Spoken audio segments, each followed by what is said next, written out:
চলতি সপ্তাহে ইউক্রেন ইস্যুতে উত্তেজনা পৌঁছেছে সর্বোচ্চে।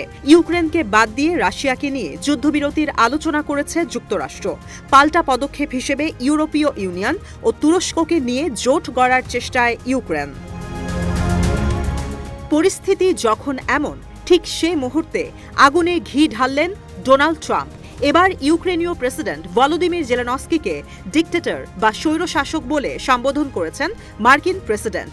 সামাজিক যোগাযোগ মাধ্যম ট্রুথ সোশ্যাল এক পোস্টে ট্রাম্প অভিযোগ করেন, নির্বাচন ছাড়াই ক্ষমতায় বসে আছেন জেলেনস্কি।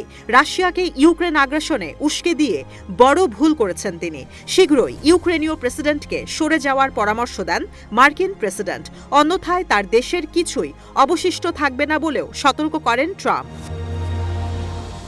230 শব্দের দীর্ঘ পোস্টে মার্কিন প্রেসিডেন্ট বলেন, সফল কমেডিয়ান জেলেনস্কি যুক্তরাষ্ট্রকে এমন যুদ্ধের জন্য $35,000 কোটি ব্যয় করতে বলছেন, যা কখনো জয় করা সম্ভব নয়।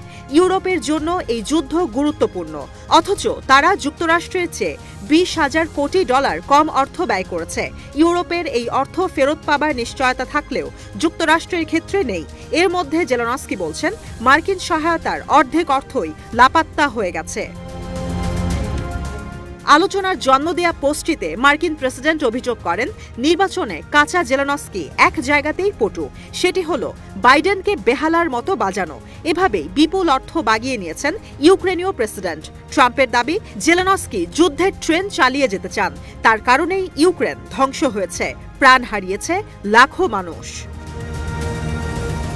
দুই দেশের সরকার প্রধানের বাকযুদ্ধের সূচনা হয় মঙ্গলবার ট্রাম্পের বিতর্কিত মন্তব্যের মাধ্যমে।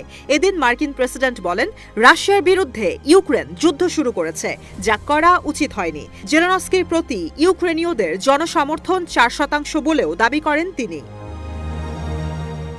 এর একদিন যেতে না যেতেই ইউক্রেন বিষয়ক মার্কিন বিশেষ দূত কেইথ কেলগের সঙ্গে বৈঠক করেন জেলেনস্কি। বৈঠক শেষে সংবাদ সম্মেলনে ইউক্রেনীয় প্রেসিডেন্ট দাবি করেন, রুশ মিথ্যা তথ্যের মধ্যে ঘিরে রয়েছেন ট্রাম্প। জনসমর্থন সম্পর্কে জেলেনস্কি জানান, তিনি সচরাচর জনসমর্থনের তথ্য খুঁজে বেড়ান না, তবে মার্কিন প্রেসিডেন্টের দাবির মুখে বিষয়টি যাচাই করেছেন। এ সময় কিয়েভ ইন্টারন্যাশনাল ইনস্টিটিউট অব সোশিওলজির জরিপে দেখেন, তার সবশেষ জনসমর্থন 57%।